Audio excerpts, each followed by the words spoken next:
That hurt. I'm tuned in like crazy, and I'm pretending like I know what they're doing, and I'm, articulate and intelligent. Greg's a bitch. That's all.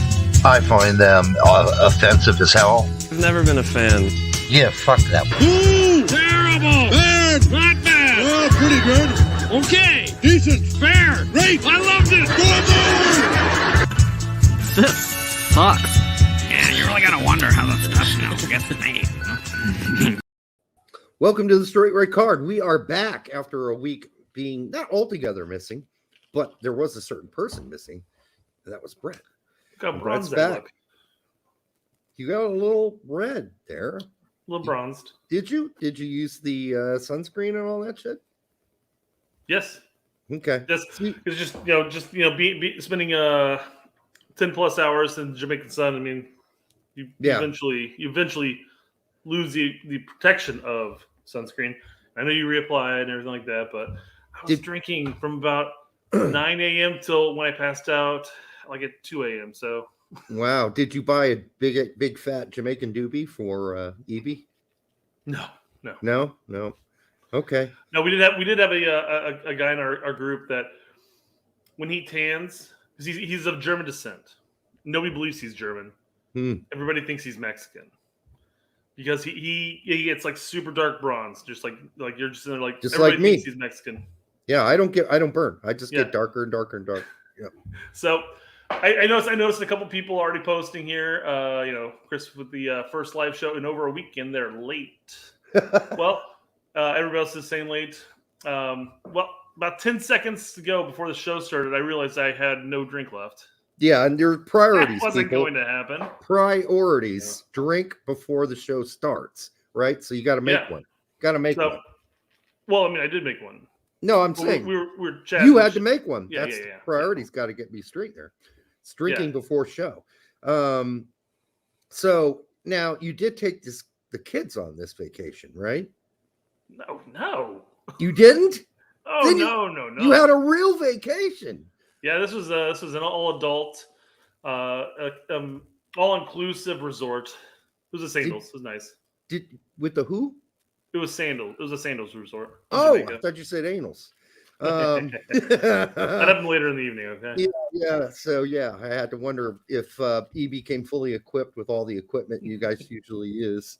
Are you sore at all?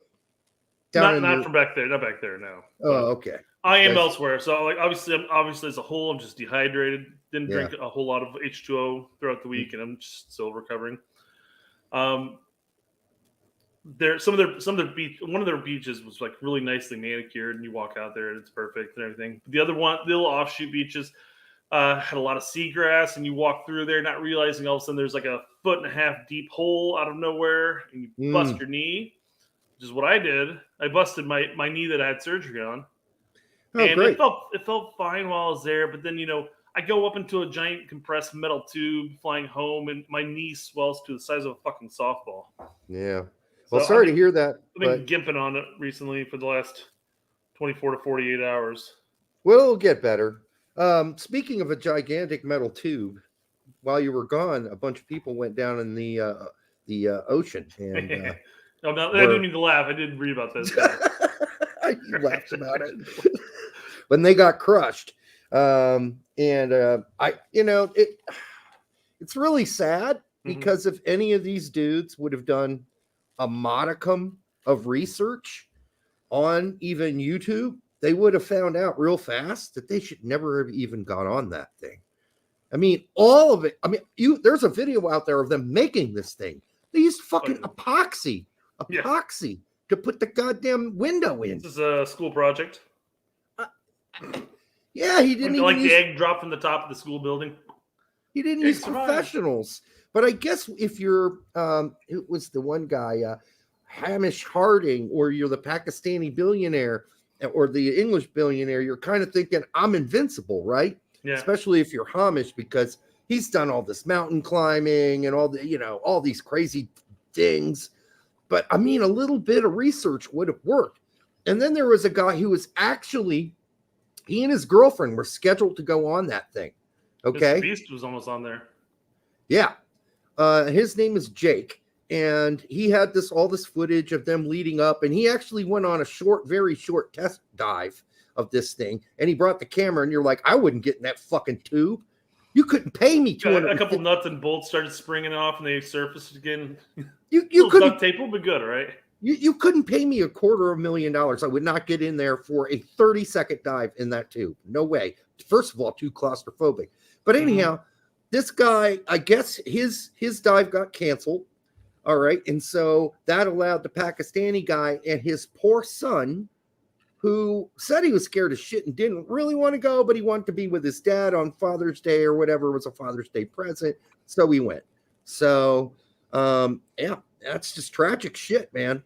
I'm not sure I'm all into this compress the rich. I get the joke, but it's not really that funny because people died. And yeah, okay, I don't like gigantic rich billionaires as much as the next guy, but I don't think they should die necessarily in a tube. But they did make a fairly uneducated, thoughtless decision. And then the Jake guy said he was really sorry that other people didn't die and he survived. He said the following quote: "Chasing big dreams and pushing your limits. This is what happens when you're chasing big dreams and pushing your limits." No, it's not. That's not what happens when you're chasing your. This is what happens when you don't educate yourself about what you're about to get into. And you just take someone's word for their granted. This Stockton dude, his word that this is a safe, he didn't even say it was safe. He said there's a chance this thing could blow up.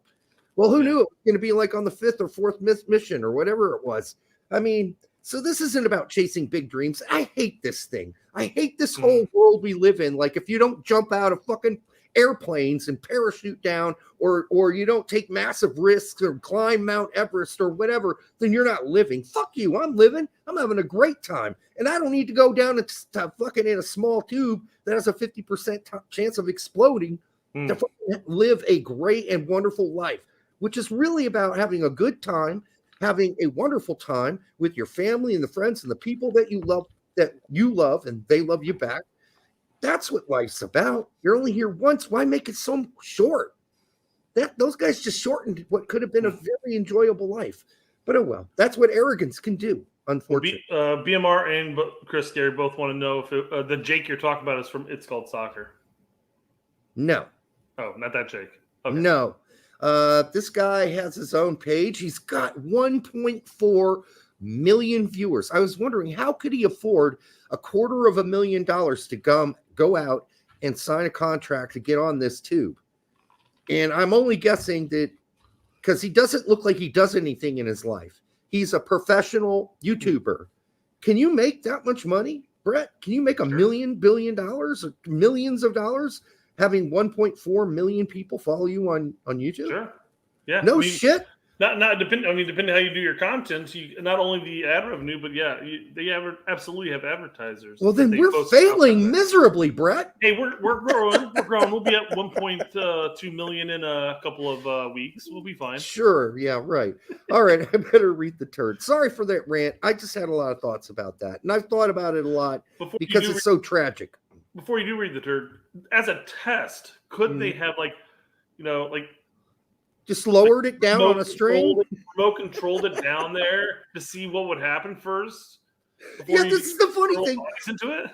So Jake gets in the tube the first time and he looks at Stockton and another guy looks at him too. And the other guy says, "What is that?" And he said, "Oh, this controls the sub." And it was a fucking Xbox controller.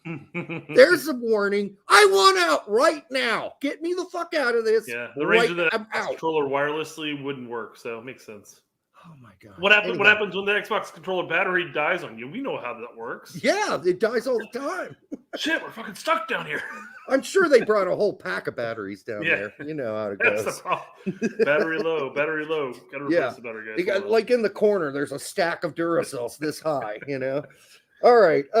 Let's read the turd in the background. Who is still around, by the way? The turd says, "Welcome back to the straight red card. He's back. The bald man has returned. Oh no! After such a long time, the bald bearded man is here. Of course, I'm talking about Brett. Yes. Because I am not bald. So, just so you know, there's my hair. It's short.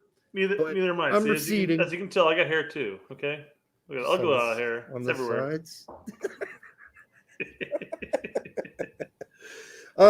Okay. Also wanted to mention that song. This is how legends are made. Can go fuck itself. I hate that fucking song.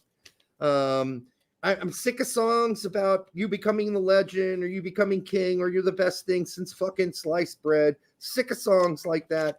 Self-affirming songs. They belong in a submarine tube at the bottom of the ocean. That's where they belong. So no more of that shit.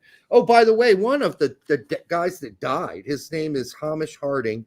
His son was so concerned, apparently, about his situation, he was posting from a Blink 182 performance and excited about the Blink 182. Like, if that's what rocks your boat, dude, seriously? I didn't mean to use C terminology there, but seriously, that's pretty pathetic. And you're just like, yeah, I'm at a fucking, Blink 182 conference. I'm excited. Who cares about what my dad's going through? Turns out his dad didn't go through much. It was like this. Boom. And then he was gone. Poof. All right. Yeah. All right. Andy Jared, Cook. before we get to Andy Cook's comment, I'm going to pull up the bingo cards and get that going so we don't miss any more topics. So cover your screen. Hold on.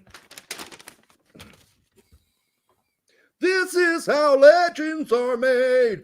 Whoa, fuck you. Oh, fuck you. Oh, your song sucks. This is how legends are made. Stick it up your ass. Oh, fuck it. I was changing between the bingo cards to match your tune. Oh my God, yeah. It needs something to help it along. Does anybody know who wrote that jackass song? God, they must have made tons because everybody uses it in commercials now. Tons of money. Just buckets of money. They're just rolling in on big carts for those dudes. This is how legends are made. A couple people were saying that the dad of the Blink 182 concert goer was actually stepdad. Oh yeah, fuck him. He's just a stepdad then. Hey, I have a older stepchild. Hey, Derek, can you remove the Vaseline from your camera? No. Sorry. Oh, all right. Hey, there. Is that what it looks like, Vaseline? No, it's just a white blur. Okay. That's just sperm, folks. All right, Andy Cook, $20. Man, Andy's just jumping straight for the clitoris on this show. I like it. Although you really shouldn't go jumping straight for the clitoris, but in this case, $20, we'll take it. And Brett will be over right after the show. I'm already satisfied. Appreciate that. Maybe he won't be over then. All right, this is just my appreciation for you two. I've been enjoying this channel for over a year. You're the best U.S. men's national team content on YouTube. You both rock. Wow. You're right. Tell YouTube that. Maybe they'll start advertising us a little bit more, pricks. Yeah, not as long as we start out the show with an intro where Berhalter tells us he's a bitch. Fuck him. Fuck him. I don't think that's going to work real well. We are seriously, folks, we are limited on every show we put out. It doesn't matter how clean it is. I mean, it doesn't matter. Those two shows I put out while Brett was gone were, okay, the second show, I think I cursed a little more, but not really in the first one. It was automatically limited. So we're screwed. That's all. Okay. I was just going to take a look at our recorded videos and find out if anything's changed there. But no, every single one of them has been limited since the Alexi Lawless sabotages Derek's internet. Yeah, I mean they pretty much giant twats. Yeah, it's not fair, but what are you going to do? You just move on, right? All right, which topics do you want to cover first, Brett? You have a whole host of them. I hear. I've got a plethora of stuff we can cover. Yeah. Again. Oh, by the way, thanks for the 20. Appreciate it, man. Did you hear what our friendlies are going to be? This is what I heard. It's going to be Oman and Uzbekistan. Talk about stepping up to a higher level to really test the team. And I mean, you got to give it to U.S. Soccer. You must have looked long and hard because that's amazing shit. You guys are such a joke. God.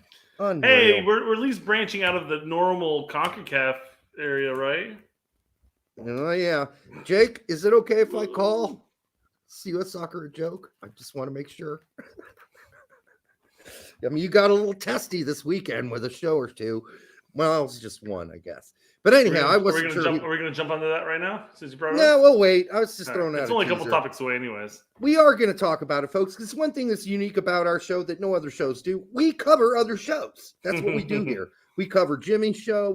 Sometimes we'll cover Tack. Sometimes we'll cover Pete, especially if he makes a blunder in the show. For sure, we're covering it. Yeah, we absolutely cover them when they get caught with the fake names. That's great. Yeah, but hey, we like those guys. And Farrell, don't worry, Farrell, we got that topic too. Okay, well, Canadian Soccer Federation's considering bankruptcy. We'll get to that. Before we get to Jake, then let's do some of the other stuff. Yeah, that you have lined up. All right, so Grant Tuberville.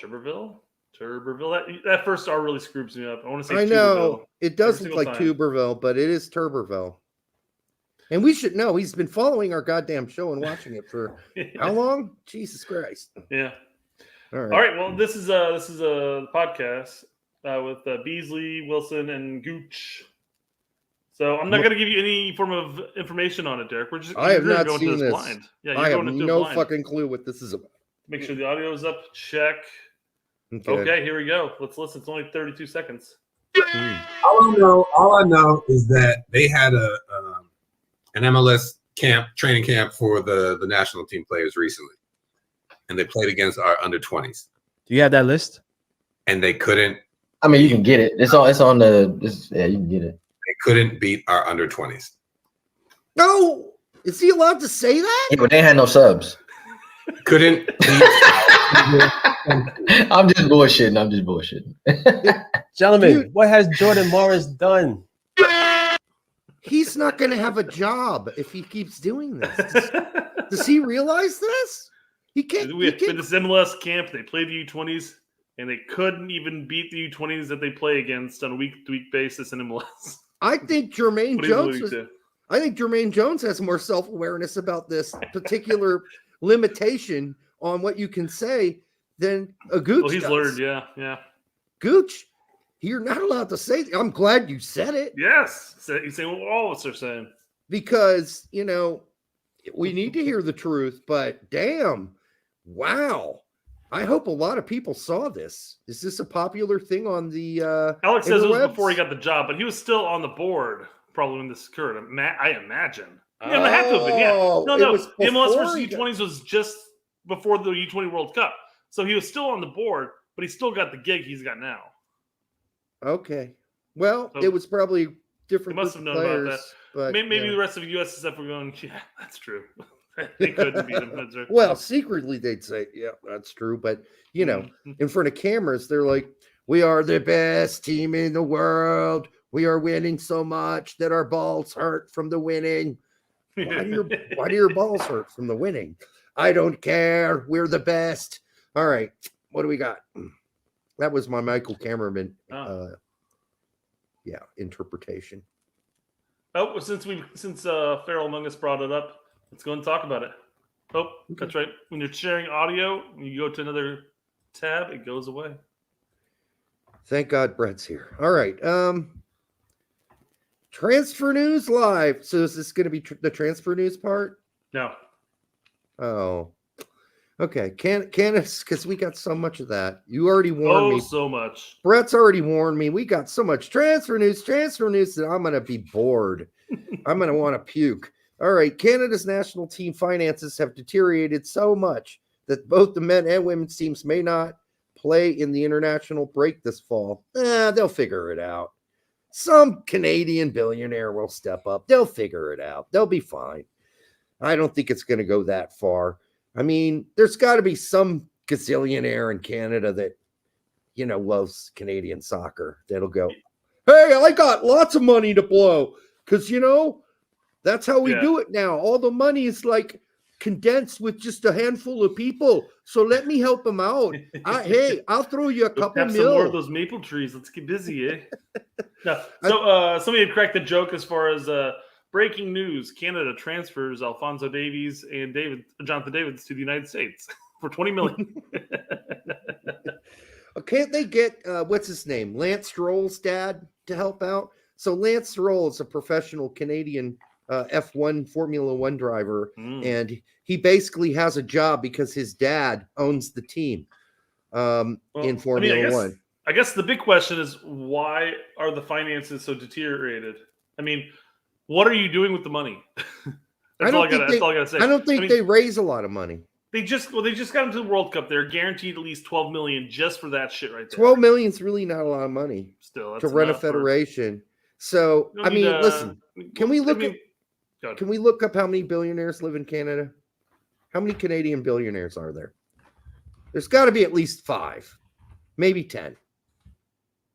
Okay, maybe 2. I'm guessing. Okay, that's good. So there's at least 1, 2, 3, top 4, 25 wealthiest billionaires in Canada. Oh, top 25. Yeah. So there's a lot more billionaires. Yeah. God, wealth is so condensed in the world right now. It's disgusting. It's unbelievable how many billionaires there are. It's not even abnormal anymore. So one of these pricks should step up and fund the Canadian national team. I mean, they got 54 billion. Dude, just flip them a fucking $100 million. They'll be fine for 3 years. Jesus, you fucking. And then figure out a new financial advisor for the Canadian national team at that point. Come on, Dave Thompson, you greedy bitch. Unload some of that cash on the Canadian national team. Yeah, all right. Well, unload it all over their faces. Come on. One of those dudes has got to give up some money. But the interim Secretary General Jason Davos, whatever. He's admitted the situation is so bad that the Federation could be considering to file bankruptcy. Well, or request for bankruptcy. Let's put that's a fucking few phone calls to some rich dudes who know the richer dudes, and you got this problem solved. Somebody's gonna pop up and say, "Hey, listen, I feel bad for you. Here's 20 mil. It'll get you through the next couple of years." So it'll happen unless all those Canadian billionaires are just selfish pricks. Oh, wait a minute. There's a good chance that's the case. Oh, shit. So Jackie D says that Canada has 63 billionaires. Yeah, that's enough. That'll do it. In comparison, the United States has 735. This world is so disgusting. Oh, my God. This world is so disgusting. All right. Yeah, somebody's got to pop up and help there. Mm-hmm. I mean, come on. One of you guys got to step up. You know what? The board's got to get an overhaul, and they've got to treat it like a fucking business. Hey, listen, you get 63 of those billionaires to put in $1 million each. You're set for 3 years, right? Mm-hmm. Okay. Adam, it's because their budget's about $21 million a year, Canadian national team.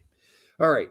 And that's if they just freely spend and everybody takes the nice travel and they get nice hotels and all the other stuff. It's possible that maybe the players need to take a pay cut, and then maybe the board needs to be wiped away and replaced with, I don't know, anything else. I don't know what part of 22 million is going into. I guess travel's a bitch. But 22 million was the U.S. soccer. I'm sorry. Oh, Canadian, it's got to be 1/4 of that. Seriously. Yeah. Adam Wiggins, $10. Thank you, Adam. We love you, brother.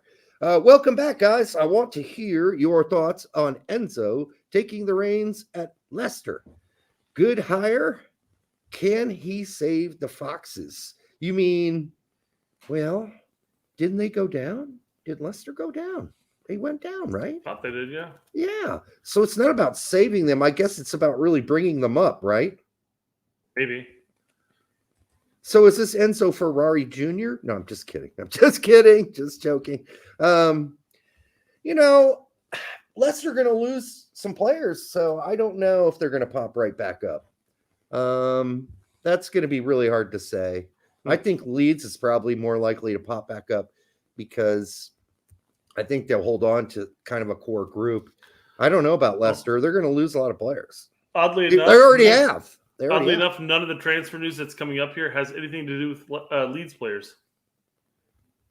Yeah, so they might hold on, but I did read something today that Leeds fans are upset because Aronson is looking to use his escape clause and get out. So they're pissed about that. They're okay with Adams leaving, even though they want him to stay, but they totally understand if he goes to Aston Villa. But they're like, no, dude, you weak sauce, Aronson. You stay in here and you're helping us. So well, okay, yes, he is weak sauce, and he's concerned about his ankles getting broken, I'm sure. Well, maybe he needs a year of having that concern and toughening up a little bit and not being a little giblet. Adam, once again, though, thanks for the 10. We appreciate that. Indeed, we do. By the way, today I am drinking Leffe, which is odd.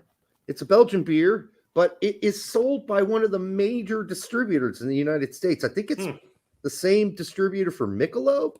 I don't know. I'll have to research that again. But it is a Belgian ale, and it's an Abbey ale. It's quite tasty. It has some fruit and plum notes, along with sort of a bubblegum smell. It's very nice. It's not really that expensive either compared to the other bottles I drink. All right, what do you got? Transfer news, transfer news, transfer news. And the Blues. All right, I'll let you read this one while I pour. Manchester United are considering other midfield targets because of fears that negotiations with Chelsea for Mason Mount are stalling, which includes they are stalling a number of players, including Taylor Booth. Oh, get the fuck out of Dodge. Taylor Booth is not posted from ESPN 9 hours ago. Well, ESPN are smoking dope. I'm sorry. So you're telling me they're not going to get Mason Mount, so they're going to go after Taylor Booth? I'm sorry. Taylor Booth's not in. About $70 million cheaper, too, though, but yes. Yeah, Mason Mount is out of Taylor Booth's area code right now. Okay, they're not in the same area code. So you're talking about a disparity in player talent currently. I'm not saying Booth's ceiling isn't high, but he's got so much learning to do. If they go out and buy Booth, it's not because he's going to start. It's because he's going to go there and learn and maybe get some minutes here and there and continue to grow as a player. And he might get loaned out even, but he ain't replacing the fact that they can't get Mason Mount.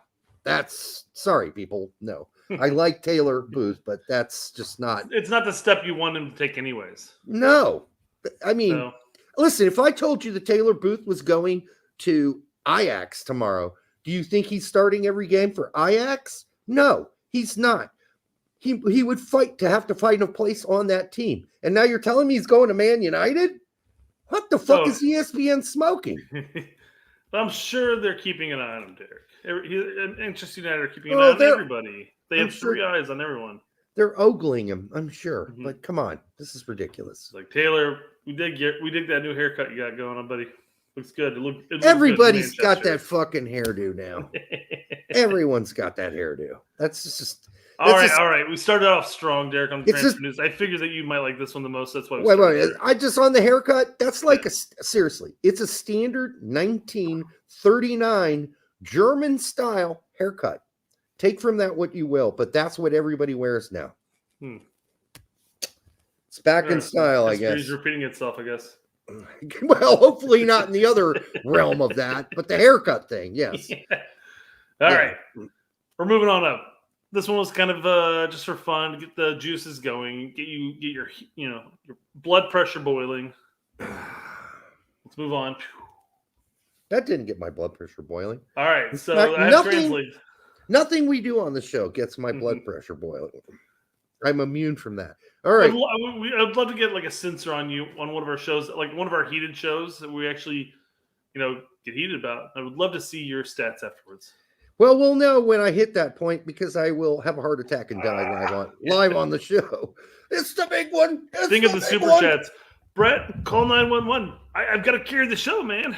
The show must go on. All right.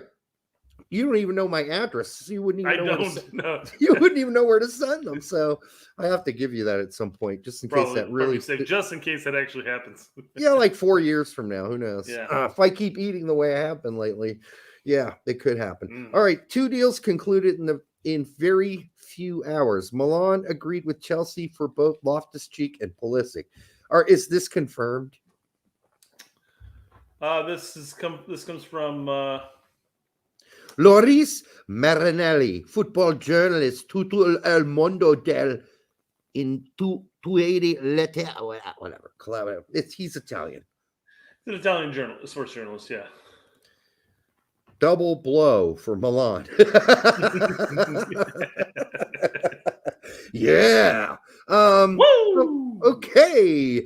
Loan with obligation to 20 million for US. Loan with it's a Basically, loan for Pulisic. The agreement is loan. that Pulisic can be loaned with an agreement of 20 million probably purchase. Yeah. But he's got 1 year left, right? Yeah, I don't know. Wow, So how does that work out? Like, what happens if the loan goes all the way through? I guess they'd be vying for his services with everybody else at that point. Yeah. So that kind of gives them like the first option to buy him. Right. And I guess that 20 million level is low enough that that Milan's like, yeah, okay, that works for us because the bids will probably be higher for him and we get first go, right? At 20 mil. Okay, that works out. I think that's a believable rumor. Or in this case, what about it's Loftus concluded. What about Loftus being on equal grounds as far as transfer loan for Pulisic in this? Because he's 16 plus 4, which would be 20, obviously. But he played more than Pulisic did last season. So did he? I think he did. Yeah, it was close at worst or at best. I thought he hardly played. Oh well.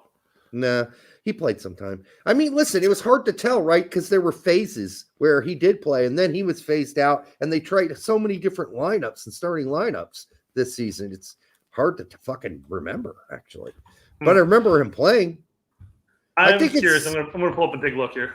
This is a fucking fantastic deal for Milan. If this is true. Oh yeah, this is a really good deal for them. Loftus-Cheek is a really good player, a fine player, and well, we all know what Pulisic can do if he's given. Loftus-Cheek played 33 games this season. Yeah, getting 1,912 minutes. Mm-hmm. 2 assists, and that's all he had. Okay. All right, Christian Pulisic, if he pulls up here. I think found. Did I spell the name wrong? If he didn't play 33 games, nowhere even near 23 games. Well, it's across all. All the games. Yeah. Okay. So he played 30, but only got 1,012 minutes. So yeah. Loftus actually doubled his minutes in about the same amount of matches. So that tells you a lot there, I guess. Mm-hmm. Chelsea sucks. Well, it just says that that this deal isn't bad based on the numbers from last season is what I was telling you. Mm-hmm. So, okay. This one's not bad. It's not bad. Like I said, and he says we start off strong. So. And he says 2 deals concluded. So this guy ain't fucking around. He's not like there are whispers. There's ogling. There's viewing from a distance through binoculars. No, he's like, this shit's done. This was the only one that I saw that was concluded. Everybody else was saying like they're almost finalized, etc. He's saying it's concluded. Yeah, exactly. Yeah. Mm-hmm. Yeah. All right, moving on. All right. Barcelona are trying to sell Sergiño Dest. You don't say. But so far, Union Berlin has been the only club to show some interest. Damn. It's not completely ruled out that the player ends up staying at the club. Well, here's the thing. When you jump from club to club to club, and then you go on loans, and those don't work out too, clubs start to wonder what's wrong with this kid. All right? And that's where we're at now. We're at the point where bigger, better clubs than Union Berlin are like, yeah, but something smells fishy about this kid. No, 100%. And I think he needs to go down to a lower quality club, period. Yeah, he needs to get back into a consistent playing realm. I mean, obviously, going from Barcelona to a loan spell at AC Milan, not playing, that shit happens, I guess. That sucks for him especially, but that shit happens. But at this point, Barcelona has to cut. I would imagine Barcelona will probably end up wanting to cut their losses at some point and just get anything they can from him. Nobody's knocking, Even worse, going to Barcelona, not really playing much, being tossed aside. Then going to AC Milan, not playing much, but being definitely tossed aside again, i.e., get out of our face, go sit the bench, don't ask to play. Yeah, that happens too many times in a row. Other teams begin to wonder. And so this being the only offer is not surprising. The problem is for Barcelona, it's not the money they were hoping to get for him, but then they're hoping too high because they Barcelona made him look bad. And now they're going to have to pay the consequences for that by getting shitty offers. I feel like some of the mid-table teams of the top fives have to be looking at his performances with the United States of late, World Cup, and then after World Cup, and he's looked good. Why doesn't he play for the other clubs? Well, maybe they're just out of his reach, quite frankly. Well, I don't even think they play the same sort of system, though. If you want That's also a possibility, yeah. Systems. 100%. He hasn't really got to do that. Maybe the big issue here is his price tag. Well, and that's maybe why they're not garnering any other interest. So in our system, when Death goes forward, Jedi sometimes will hang back to make sure there's at least 3, or the center mid, the defensive center midfielder will hang back to make sure things are covered. In the system he was playing in Barcelona and AC Milan, he was not the preferred attacking side of the field. So he spent a lot more time playing defense and or a passive role. So he never really got to do much. And when you go out there and don't impress and don't get to do much, then he did play kind of timid too. When he did get to play, that's not impressive. Chris Gary, this is an inside joke, kind of. For $4.99, Pulisic spent more minutes locked up in the handcuffs on his bed than he did playing for Chelsea this season. There was a tweet, and he had some weird shit on his bedposts. That's for sure. I'm not sure what those were. They could have been handcuffs. They kind of look like handcuffs. I don't know, man. Weird stuff. Maybe he has night terrors. He wants to stay strapped down to his bed. He wants to stay strapped down to his bed because he has night terrors. I think I wouldn't want to be restrained if I'm having night terrors. I think it would make it worse. If you have the other option for night terrors is you can get up out of bed and then probably do more harm than good. You just fall down some stairs. I don't know.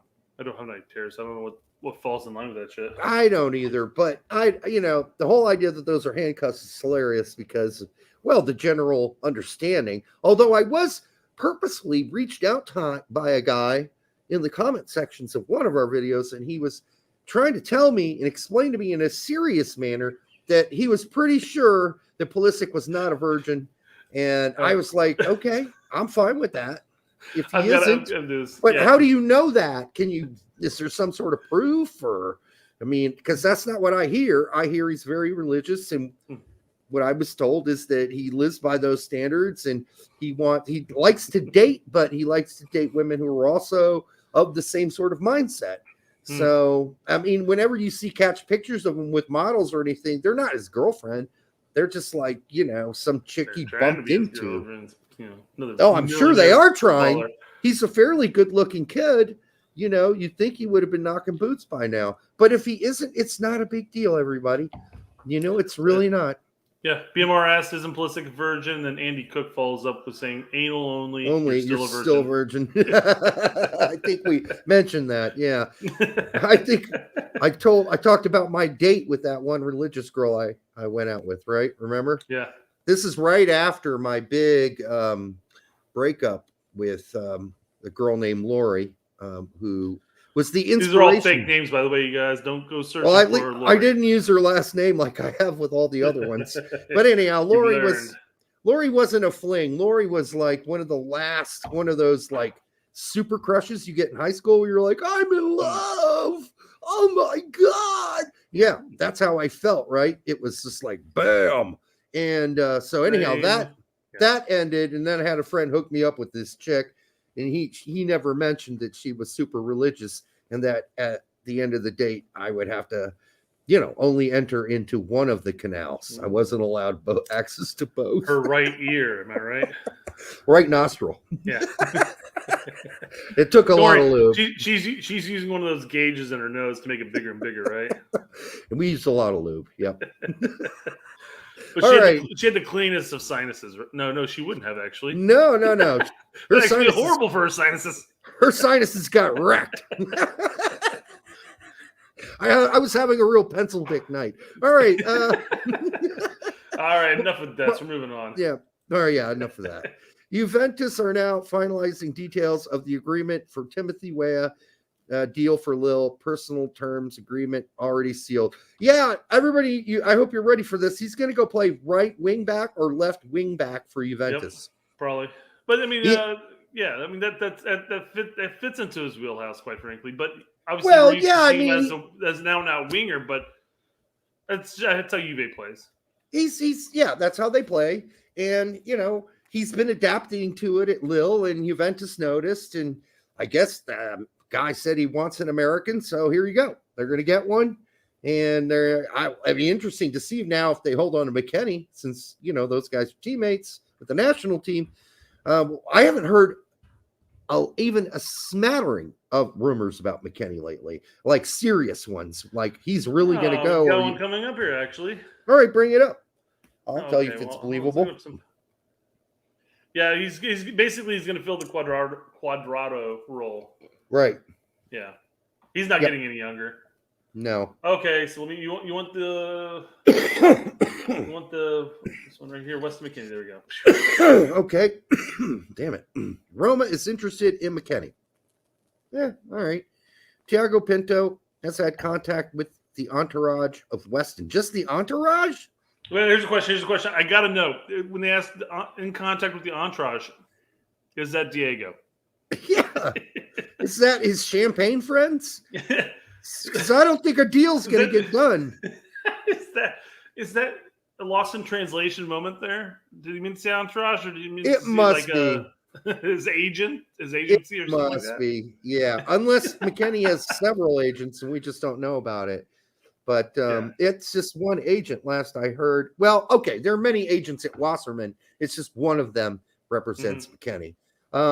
And they are because I mean, if they're just talking to 29's just fucking around with him at this point because he ain't his agent. All right, he might be by now. I don't know. We've seen how he rolls. Who knows? I know he does roll, doesn't he? They are looking for a loan deal. Okay, well that's believable, but I don't know why Juventus would loan out to one of their biggest competitors. All right, well that's fair enough. I was gonna say why they'd loan. I mean, at all at this point because I mean I wonder how much longer does West really have?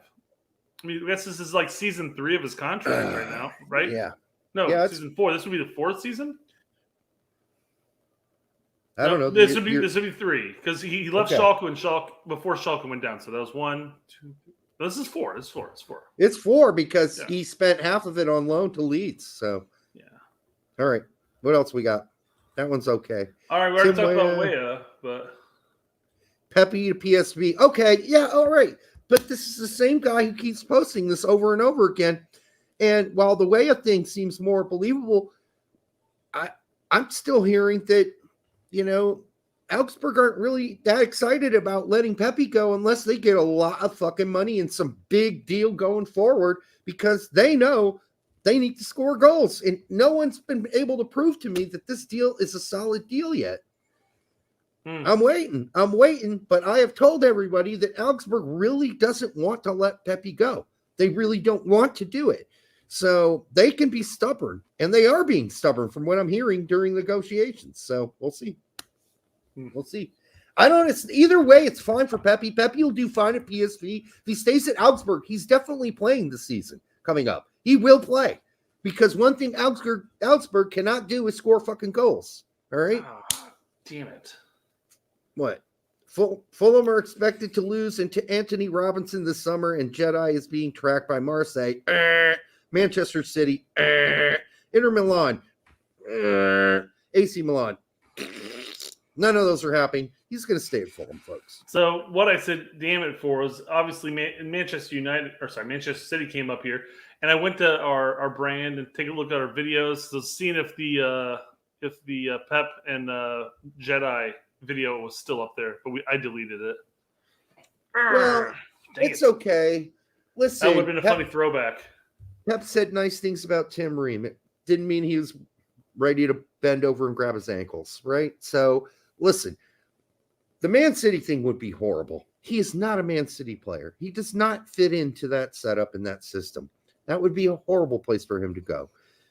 The other ones are a step down in Milan and AC Milan. For me, yes, they're big names. Yes, they're big names, but Fulham had a really good season.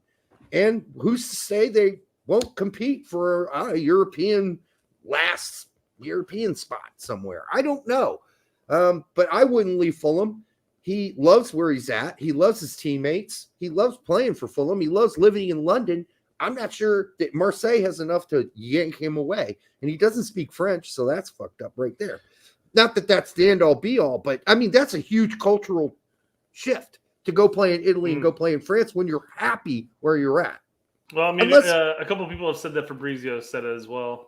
Said it was true. It's real. All right, I'm assuming they're talking about this, unless John and Frank are both minutes behind and they're talking about something else.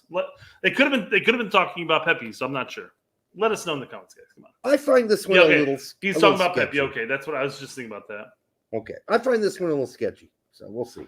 Chris, we don't delete our videos. I have videos on StreamYard that I can pull up at any point. Let's just say if I wanted to promote Brando, I can pull it up anytime, cut off whatever anybody is saying, and we watch a little clip. Want to watch the intro? We can watch the intro again. But I had the Pep, my Titanic moment where I had their heads put on the Jack and chick, can't think of her name, and I had that picture too, like a bad recorder version of the "We Will Go On." Okay, I'm totally not following what's going on here, but okay. Yeah. So sorry, Chris asked, you delete videos? Because I mentioned how I deleted the Pep video. Oh, Rose, yeah. Thank you, BMR. Yeah, I've got a question in your man card. You can turn it in. You can get it back at the end of the show. That's different. Yeah. Different type of video. Okay. So are we done yet? Okay. Good one, Derek. I appreciate that. All righty. Okay. Valencia are open to sell Yunus Musa this summer after they turned down all approaches last January, including a verbal bid from Chelsea. Well, thank God he didn't go there. Fuck that. Understand 20 million fee could be enough to sign the midfielder. AC Milan have included Musa in their list. Yeah, it's too early to. I see nothing serious going on with Musa right now. So, speaking of the Titanic, Netflix is re-adding Titanic July 1st. Well, that's horrible timing. Very bad timing, but I think it's purposeful. You got to push it back a month. Come on. Give it a little time to fall back. Yeah. I mean, that movie will always be something. Judgmental Deity says, not going to lie, that laugh for Brett was kind of scary. Yeah, it's kind of scary because he feels like I do, Brett. Like, enough of this horse shit. Yeah. All right. And we're 48 fucking minutes in already. Sure. That's a scary thing. Balogun transfer value set at $45 million by Arsenal.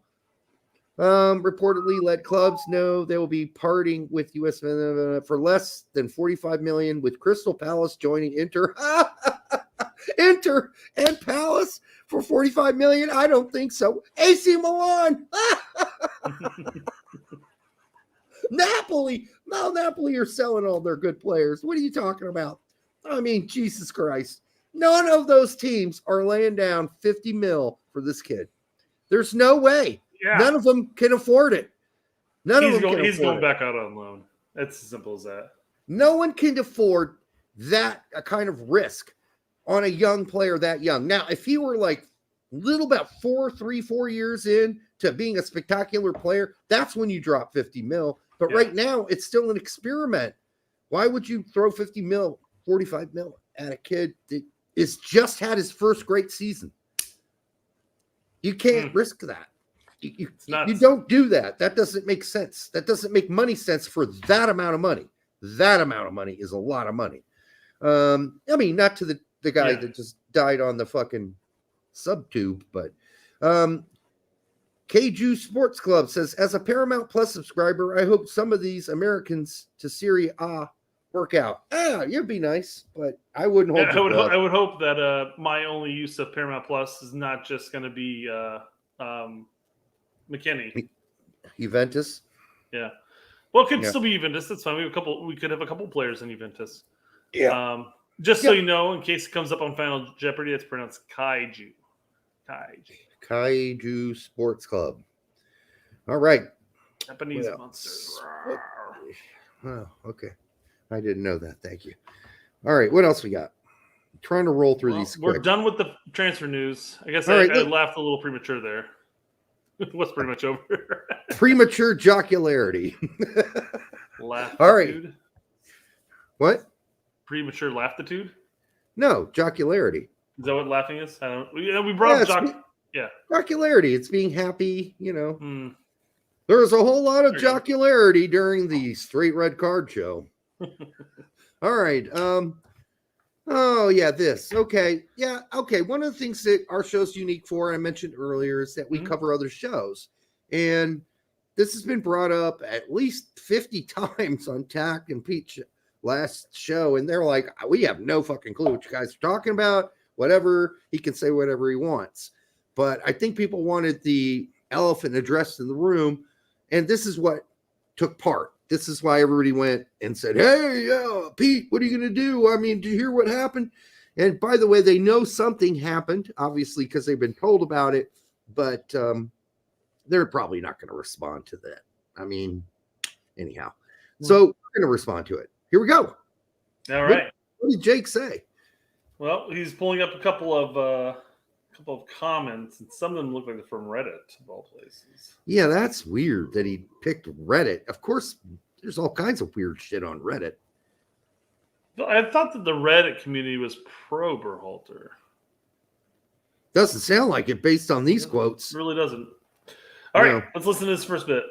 Should mutiny. And on Christian Pulisic saying that he doesn't understand the hate that Greg gets, here are a few comments. CP10, low-key a shill. Another increasingly common Pulisic L. Idiotic take. Aside from scoring, dude's been a walking L. And my personal favorite, clearly anybody who thinks Greg is a good coach is a casual. And from someone with influence on the community, I took a shit this morning. Here's a picture. It was a big one. Bravo, Filippo, for that expert level tactical analysis. Oh! I haven't watched this since the original time I watched it. That's that comes off kind of harsh, doesn't it? I mean, I don't know. It's snarky. It comes off snarky, but not funny. Yeah, I think it's meant as kind of lightheartedness. Bringing that up, I think that part might be more of a joke. I don't know. I couldn't tell. I would hope so. I don't know if Pete or I don't know if Filippo and Jake have been on talking terms since their last fall. I don't think so. They mended bridges? No, I don't think so. Not last time we had Jake on the show. They hadn't mended anything. Yeah, I mean, I laughed at Filippo's comment, and I laughed at his comment about Filippo's comment. I did too. I mean, I think they were funny, but yeah. I mean, you can absolutely look at that as a like a just a snarky comment. I just thought I enjoyed it. Well, Filippo was just being. I don't think what Filippo put is that negative. I think U.S. Soccer's earned those kind of jokes. They've earned those kind of jokes. Mm-hmm. Yeah, 100%. They are shit. They are a clown show. I think they are a joke. I think this was Jake pulling out a handful of people who are just downright hating, and you throw in kind of a lighthearted joke comment that Filippo posted. You're being very nice, Brett. I'm being very nice. I think Jake's a nice guy. You're being very nice. He's being vindictive. He might be. I don't know. That sounded snarky as shit to me, personally. But I mean, whatever. Oh, no. Either way, it's entertaining. Yeah.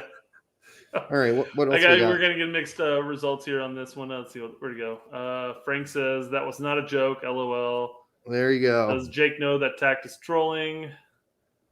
Yeah, Brian and Chris are kind of confused at what happened. Was there a falling out? The falling out happened like over a long time ago. Yeah. So. Yeah, it was related to some post about terrorism, soccer terrorism. It was when Colin made a video saying that Pete and Tact were Twitter ISIS. Okay, that's right. And to Jake's defense, well, he didn't flat out say, Colin, that was a dumb comment. Right. But I forgot the exact commentary he made. But either way, I thought they mended fences. I thought they built bridges back. I thought. Nope. Oh, well. Because we had Jake on months after that, and he said no. He came on our show. We did a live show, and Jake said, "No, that's not fence is not mended." I haven't talked to Jake in a while. I haven't either. All right, but I still watch his show on occasion. Yeah, absolutely. Okay. I like a lot of his shows. Yes, 100%. His commentary on the actual sport itself is phenomenal. Yeah, I think it's really good. And he's starting to throw in little jokes here and there. It's nice. Well, I like the fact especially his editing on these videos are kind of like zooming in on certain aspects and I like in a meme here and there. I like that he's honest about his insecurities about doing a show like this. Like he said, I'm not trained to do this. This is, I haven't been trained to be in front of a camera and film a show. That's not, I'm doing the best I can, and I'm going to make mistakes, I think is what he said in the later one. Sure. That's admirable to say, listen, I'm going to fuck up because this is not something I was necessarily naturally meant to do. It's just, I'm passionate about the sport and I want to cover it. So I mean, from a content creator standpoint, I have to give props to the people who sit up here and do videos all by themselves. On their own. Jake, Pete, Filippo, anybody else who sits there in front of a camera and just starts talking. Props live. To you. It is significantly more difficult. Well, this than isn't you would live. imagine. This isn't live. No, this is edited. Yeah, I agree. I mean, when you were gone, I didn't do a live show. Only one reason being I wouldn't know how to fucking run it. But I mean, number two being I wouldn't be comfortable doing a live show all by myself. I need to bounce my ideas off somebody. Yeah, our back and forth banter is what makes it. Yeah, right. You take one of us out of the equation, and I mean, all of a sudden you still throw in a couple of those little cocksucker jokes in there, whatever. But as a whole, I mean, you're talking about the topic the entire 10 to 20 minutes, depending on which topic it was. Yeah. But I was very I on threw up a topic. 6-minute video, and I'm happy as a pig in shit. I think both of mine were over 10 minutes. That I did while you were gone, which was amazing. Your recent one, the message to Berhalter was damn near 20 minutes or a little bit over. I think it was. Yeah, and I had no script. I just had some bullet points. That's it. Yeah. That's how talented I am, folks. You can talk out your ass. Congratulations. I can, man. Just put a mic in front of me and I'll babble for years. All right. We're moving on with topics on here, though. What else again, does this is he the say? part where he starts talking about the fans. Okay. And even me, my main problem with this entire announcement is we aren't discussing Greg on Sporting Merit. Fans are spewing negativity towards U.S. soccer and even other fans. And in return, I do want to cut that off real quick. We'll continue listening here in a sec, but we spent the last 3 years, most of us spent the last 3 years talking about the deficiencies of his coaching ability. Right. And we gave him, when he had certain games where he did well, like that he brought in the right roster, or what we consider as the right roster. Right. What we thought was the right roster. And or there was a good performance. And there was a good performance. When he won Nations League, when he won Gold Cup, we gave him props. Mm-hmm. And, it's very possible he might not be alluding to us. There are definitely people out there on the Twitter spheres, especially, that think Greg can do no good regardless. And there are a couple of the people who think that certain players can do no good regardless. Listen, in my video about Greg, I laid out what the things that I don't like about him. I mean, I was very specific about it. And there are things I don't want to see Greg do next time. I am not wishing, nor do I necessarily think this team is going to suck donkey balls in the World Cup. I think there's a chance that Greg may have learned something watching BJ and Hudson. That's my hope, at least, right? Yeah. And I said that. My hope is he has learned from watching the freedom they have given these players that he will do the same. He will not overmanage. He will not be a micromanager going forward. We'll see if he learns, but we'll know pretty soon whether he learned anything. Well, and that's the thing too. We already do have a set thought process as far as who Greg is at this point. If you've watched somebody coach for 3 years straight, you have to think that. Now we can sit here and say, well, we hope this. It's going to matter when it comes down to the games. We'll judge the games how we see the games. We all have our internal biases towards whatever it is, whether it's you disagree with the 4-1-2-3 or whatever, or compared to the 4-2-3-1, whether or not Gio starts, doesn't start, we're all going to have our pre-described biases, and we'll look at the match, we'll make our judgment, go from there. I just wonder if sometimes, like, I mean, our show is not like serious, right? This is not 100% serious. We're show. super serious about 15% of the time. So when we put up a clip of John Brooks saying Greg's a bitch, that's not us calling Greg a bitch. That's us imagining what John Brooks thinks of Greg Berhalter. So that's what's called a bit, right? It's meant to be funny. It's not like we're not saying Greg's a bitch, although I have called him names probably worse than that. When we've played horrible, I've been very angry at some of the comments he's made and how daft he's been and how self-aware he is. And so, yeah, even when I was trying to be nice about the show I did about Greg, I still ended up calling him a couple names. But anyhow, I called him stupid, I think, and dummy. I called him a dummy. But those are hardly that bad. Well, so, anyhow, you started calling Betty Crocker before he had one interview. And I noticed that's all over now. And by the way, that is documented. I am the first one to call him Matt Betty Crocker. Oh, 100%. Nobody no can get doubt that from you. Yeah. Yeah. All right. let's see how this goes. All right. Let's see. U.S. Soccer Federation makes baffling decision after baffling decision, further entrenching themselves in a war against their own customers. And guess what? When that happens, the companies never win. No. When you start ostracizing your own customers, it's never good for you. As Radiohead says, you do it to yourself. They're doing it to themselves, man. Yeah. I didn't really do that song very much justice there. Sorry. It's all right. I'm glad you didn't because we don't want to get dinged for that. That's true. It's not as good as my even flow. Now that we get dinged for every time. Gotta get that detector in your back of your throat when you sing that. I can do that vibrato. You mean? I know vibrato, but he does some people talk about like how it sounds like he's gargling marbles in his throat when he's singing. Vibrato. That's what it's called. It's just different version. Even flow. It's that whoa, that thing. Yeah, that's vibrato. No, that didn't sound anything like him. No, but that's what he's doing.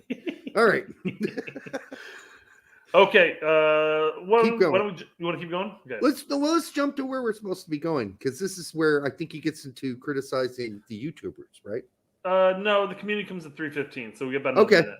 Okay. Want to jump to that? No, we don't have to. If you think there's relevant stuff, internet is great. Don't get me wrong. I do enjoy having the world's knowledge in my pocket every day, but there are moments now where I find myself wondering why people who obviously don't live in the real world have the loudest and most elevated voices, because at the end of the day, all of us are human, the people that are making these comments and the people and the coaches that we're talking about.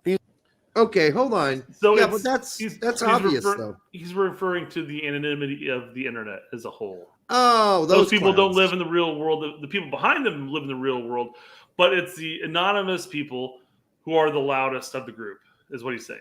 Well, they might be loud. I've been on Twitter for a while now. I haven't really run into the most annoying people I've found on the Twitter sphere is the Greg Berhalter cock garglers.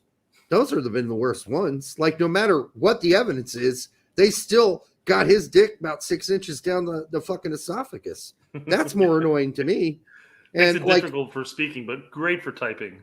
I mean, you can't say anything bad about the dude at all, or they're coming after you. It's just so ridiculous.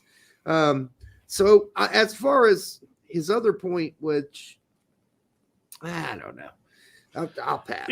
His point is sound to an extent where the loudest and vocal minority of the group, of any group, regardless, this could be across the board. This could be political. This could be about sports. This could be about a fucking book. It doesn't matter.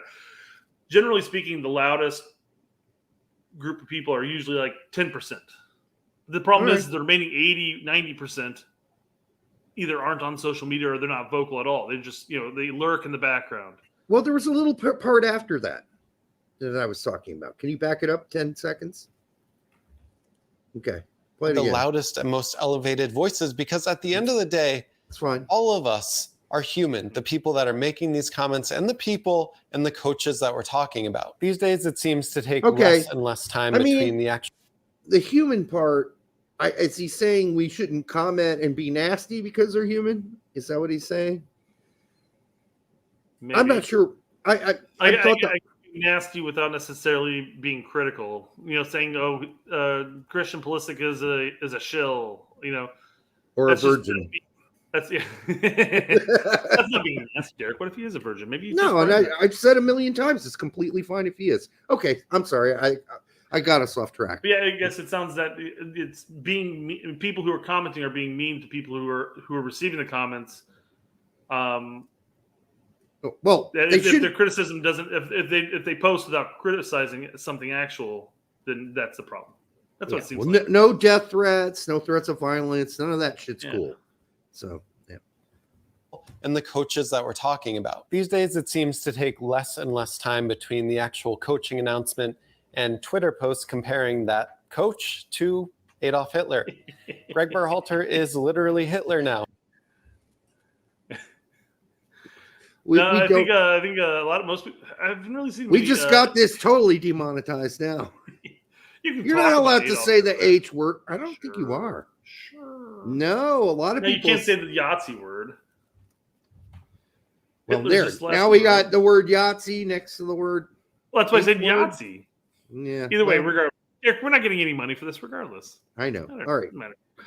Seth Floyd says, "Okay, Derek and Brett, we don't need to stop and analyze every 2 seconds." And then you just did it right after you put that up there. You're like, "Oh fuck, Seth Floyd! Fuck Seth Floyd! I'm going to do it again." Oh gosh. Okay, yeah. I guess the comedian one's coming up here in like 25 seconds. So we'll just go through. Yeah. Then I guess the idea of stopping it and breaking it down is to hit that transformative moment. Now, I don't think Jake would ever strike our video by just playing out a longer portion than 15 seconds. I have no concern with that at all. No. But it's a force of habit at this point. It is. It is a little bit of habit. USSF has boned us at least 6 times, and we've won every single one we have. Against. We beat their ass 6 times. Yeah. Them and their... Screw you, some. Some. We crushed some at least twice on their bands. If you are anything except deeply unsatisfied with this hire, you're labeled an abuser enabler. You obviously don't care about this team or this sport or the success of U.S. soccer going forward. And if you aren't already mourning our World Cup loss 3 years in the future before any games are played, then you are a moron. The loud minority of fans now want to be more outraged than... It's going to branch into the community aspect here in just a second, so I stopped it there. I was going to make the comment. He's definitely being very specific to a handful of accounts on Twitter, more or less. I wish I knew what he was talking about, but yeah. I mean, I know. I'm sure they exist. I know just haven't seen them. Each one of those marks, but I'm fine with all of them, and I agree with quite a few of their opinions. So. Yeah, I know. Yeah, all right. God, Chris, Jesus Christ. Greg isn't as bad as Hitler. Maybe as bad as Ray Rice. Oh, yeah. Oh God. Yeah. All right. All right, here we go. Than any of their friends. And the outrage is accelerated by people in the community that should know better, people that find themselves in positions to sway opinion. And what do? They douse this situation in kerosene and light it on fire for more clicks, more views, more advertising dollars, because outrage is a currency on any social platform. And being some... Who's he talking about there? There's no currency at all on Twitter. On our show, we have rejected every sponsor. And trust me, people, we have been offered sponsors. We have said, no, thank you. You're the same betting ones, but no, we don't want them on our show. We don't want to have to play that on our show. So we said, no, thanks. We don't need it because we're not here to really make money. Check in when we get the 5 figures at subs. Then at that point we have a little more negotiating power. I guess, but I don't know. I wish so. The problem with making this kind of comment that he just made is that he just basically threw a net over the YouTube community, and now I think there are probably a lot of people who do shows who are thinking, "Well, is he talking about me? Because I said some negative shit about Greg." Like, who hasn't? Who hasn't said negative shit about Greg? Everyone has. Even Jake said negative shit about Greg. Yeah. Greg. He goes into some of the negative shit in this video too, but I know. So now I don't know who he's talking about. And so when you don't say who you're talking about, guess what? everybody assumes you're talking about So, me. You talking about me? I guess My last show. Frank said Sam. Oh, Clearly, you yeah. must be talking about Sam. It ain't Sam. It ain't Sam. Sam, welcome back to the YouTubes, by the way. Yeah, he's back posting videos. Had a nice couple of week to 3 months vacation from it. And Hope you his know channel what? did not take a hit from it either. If it were us, or it was Pete, or it was or whoever he's talking about here, because it's so general, there's no way to know. And I don't know how many other influencers there are. I mean, there are other shows, but the other ones I can think of don't say anything like that, what he's talking about. No, and so, quite frankly, look at our channel, guys. We joke, we have fun, but we say exactly what's on our mind. If we want to bitch about Berhalter, we're going to bitch about Berhalter. It's not up to us to sway the public that we should be nicer to Berhalter. Well, So no, that doesn't bother. I don't feel like I have any. I don't have to use my influence in order to persuade people to do things. what I get what you're saying. I'm saying to Jake that if there is like a specific person that he's got a problem with a specific thing they said, like he did earlier, he criticized TAC. I think he should say, hey, I got a problem with your opinion on this. And we've done this on our show. Yes. We've said, hey, we disagree with Pete on this. We disagree with Tact on this. We disagree with Jimmy on this. And Charlie Davies on that. Pete Pierce. And we disagreed with the Brettos a number of times too recently. And that all got back to Brettos. And so it got back to Jimmy. And some of it got back to Pete. And guess what? We're all still friends. Yeah. So it's okay. But, just say who you're talking about. I think we could, that's the thing. You can say, hey, I disagree with you on this point. Here's why X, Y, and Z. Yeah, I agree. I don't think he is talking about us, but hell, I don't know. I think Frank probably hit the nail on the head. I just don't. I watch a lot of Pete and Tact. Yeah. I don't see an irrational hatred or kerosene throwing by them. I think they are very disappointed, as many people. Jimmy Conrad was disappointed. The fucking Greg Berhalter was rehired. There are a lot of people in the mainstream. There was one person on the board of U.S. Soccer who voted no on Greg Berhalter. I'd like to know who that is. As I said, was it Gooch? He should be president of fucking U.S. Soccer, that dude. But so is he a hater? I mean, I don't know. I just think that's not kerosene. I don't think thanks it for is. the $2. For those listening to the podcast without watching it, he says, we know he's talking about Pete and Tact, LOL. Well, he must be. Yeah, I mean, we obviously haven't done anything. Again, we do. Oh, I said way worse. Yeah, I have called Greg Berhalter way worse names, and I get that our show's like not a serious, like we're partially a comedic show, so people just laugh at what we say. But I don't know, man. I think they're fairly rational about what they've said. I just like to see some examples of something they've said that's kerosene. 100%. Yeah. I mean, you can literally point out. I would leave Twitter off the board because Tac's a giant troll on Twitter. So take his YouTube content and go from there. And find one thing that you disagree with, make a video about it. Say, hey, this is why I disagree with it, and this is why I think that this is the reason why I disagree with it. And it's great content. So I'm just I don't think Filippo would have a problem with that. I don't think Pete would have a problem with that as long as you specify why you're disagreeing with them. I think it's just standard criticism. Alan Smith said Jake is cool and I respect his defense of Berhalter. I mean, it's fine. I mean, if you want to respect his defense, he doesn't really defend him because then he goes on later in this video and basically says all the reasons why how he needs to get better and do different things, do differently going forward. So he has lots of criticism for Berhalter too, as I did in my video. And I hope Berhalter learned. I hope he's learned something. Really outside of us covering this entry part, if you haven't watched the video, watch the video. He does eventually get to the point where he talks about the pros of Berhalter and the negatives of Berhalter. And he does specify all the negatives are the same one that we all parrot. It's the same thing. Yeah. I think the bottom line is that most of these guys are doing it, not to make a living. I can guarantee you, no one's making a living from this. Not Jake, not Pete, not tact. They all have jobs. So do we. And this is all out of passion. And I think that's the important thing. And that's why I like all of their shows. I don't always watch all of their shows. There's no possible way I can do that. But I try to watch some of the ones that really pique my interest with the topics. And in this case, I watched this one because of the title. And I wanted to hear what Jake had to say about this topic. And, I just think that we don't necessarily have to have this unwritten rule where we are, because we've all kind of cross pollinated, all our shows have together. Jake's been on our show. We've been on his show. We've been on Pete's show. Pete's been on our show. Tak's been on our show. Sam's been on our show. We've been on his show. So there was sort of this unwritten rule that we're here to kind of not agree with each other about everything, but support one another, even if we disagree on topics.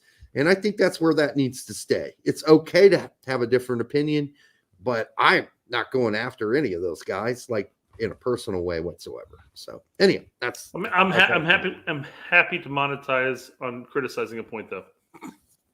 No, you're not.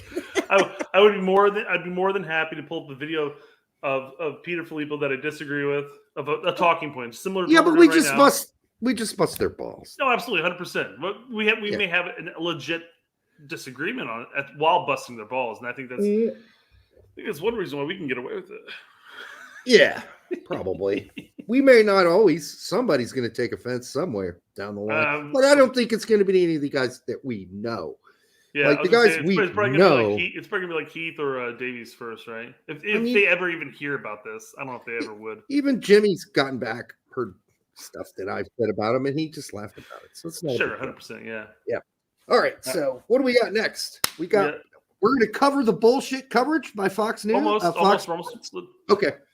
There's one more comment. Here's what I'm going to actually just skip to the 350 mark because that's where it is, and then we'll be done. Okay. With that topic, at least. God, what did he say? I can't even remember. I want you to be watching me. And I expect this type of behavior from the jabronis of YouTube. Is he talking about us? Are we the jabronis? I think he's talking about Pete and Tack. I mean, we could be jabronis too. I don't know. Yeah.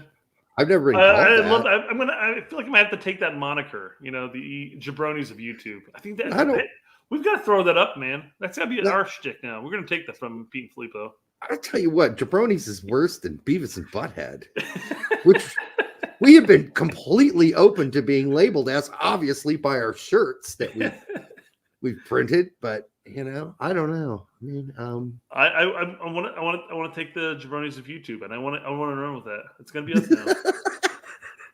You want to be the jabronis. 100%. And I'm sure he's not talking about us, because obviously we have no beef with Jake. Jake likes us. We like Jake. But, absolutely. We're running with the jabronis of YouTube. Okay. I don't like that. On our next intro, that better be up there, Derek. Isn't that like an Italian thing? Hey, it's a couple fucking jabronis over there. I know the word from like the New Jersey, New York type of location. Okay, then that's the Italians. Sure, use that term. Well, Italian Americans. I'm not sure if it's necessarily an Italian phrase. Like people in Italy are using jabroni for whatever reason. Look at those two fucking jabronis over there. Exactly. I think that's Italian. I don't know. Anyhow, we'll find out. And yes, it is The Rock who said it. The Rock made jabronis popular. Oh, did he? Oh, I did not know that. Okay. Was that it with Jake? Yeah, 100%. Yeah, we're done, Jake. We're done with the Jake roast. We're done with the Jake. What do you call that? Micro analysis. I'm sure he's going to appreciate that. He's like, God damn, these fuckers. All right. Oh, man. All right. We're moving on. I remember last time we had a show, he was all drinking and getting high with us. Oh, I should have said that. Was he getting high? I didn't realize that. No, he was not. Definitely drinking. You may be getting high. No. Okay. No, you're right. He was definitely not getting smoking stoned. Crack? What? He was definitely not smoking weed. All right. He definitely was not.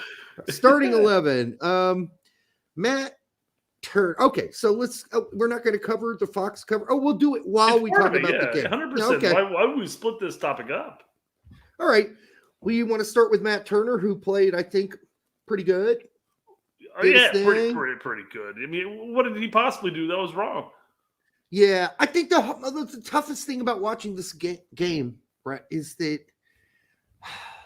you were just looking for a few players, right, who are going to stand out and for the future. That's what I'm really looking for, because I already know who I know who's not making this 2026 team. Sure. And we all know who that is. And watching this game was just fucking painful as fuck, because it's like, first half looked like Berhalter ball all over again. And I don't think that's because that's the way BJ wanted to play. I think it just looked incompetent because the players haven't played together very long, and some that have, just there's no chemistry on that team whatsoever. It just looked piss poor. Got better in the second half with the subs. Yeah, so I'll give BJ credit for adding in, Mihailovic and some others. Yeah. Talking about Jake, as we talked about him earlier, in his newest video, where he did address some of the talking points from the previous one we just covered. Go watch that video as well. But he does one stat he brings up is that Turner has faced in his career like 24 PKs, and he saved like 12, right? 11, yeah. Oh, well, that's crazy. Yeah, that's nearly 45%. Is that 45%? That's close to that. Yeah, it was somewhere along those lines. Yeah. I haven't watched that video. Like the typical conversion rate of a PK is like 80%, and against Turner it's like 55%. Yeah, that's what he said. It's insane. Yeah, that's unreal. So that's one thing you could look forward to. He's a shot stopper. He may not be great at his feet, but he's improving. But when it comes to PKs, I have more confidence in him than I probably even had in Nick Rondo. Was a PK shot stopper. Wasn't a particularly very good penalty. No, it was not a good kick at all. Yeah, that was pretty piss poor. Matt Turner told BJ Callahan and the U.S. men's national team coaching staff that he wanted to play in both the CONCACAF Nations League and Gold Cup. His commitment and dedication to the team is part of why he was the U.S. men's national team captain against Jamaica last night. So are we saying that the rest of the guys didn't want to play in this thing? Because I thought that was a federation decision. Well, it might have been. It's possible that Turner came up and just simply said, no, I want to play in the Gold Cup too. Or went off the preseason. When Hudson said the teams will be relatively the same, did the players go, hey, fucking wait a second? Yeah, maybe it was a player decision, right? Yeah. We don't want to play both games. We need a break. We got 45 transfer news. I mean, we're all switching teams. So, we need a break, dude. Yeah. So, I mean, the guys got fucked were obviously Brooks, and we didn't get to see Austin Trusty. Who else got screwed?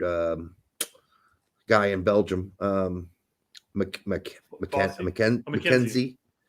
got fucked in this one too, because goddamn Aaron Long had to be fucking on this fucking roster. Are you fucking serious? Hey. He was wearing a head wrap from an injury he sustained 3 weeks ago. Why are we bringing in somebody who still has to wear a head fucking wrap? And do we really need Yedlin? BMR does specify that McKenzie was hurt. Yes, we went over that. We went over a number of the players who kind of got left at home. Tanner Tessman was at a wedding. McKenzie was hurt. Obviously, Sargent was apparently hurt. And, I mean, he did. PFOC wasn't talked to. PFOC wasn't even talked to. Yeah, McKenzie's injury is suspicious still. I'm sorry. How many things have I been suspicious about that turned out to be right? When I said there was a problem between Berhalter and Miazga, was I not correct? Mm-hmm. Yeah. When I said Brooks is never going to play for Greg Berhalter again, was I right? Yes, I was.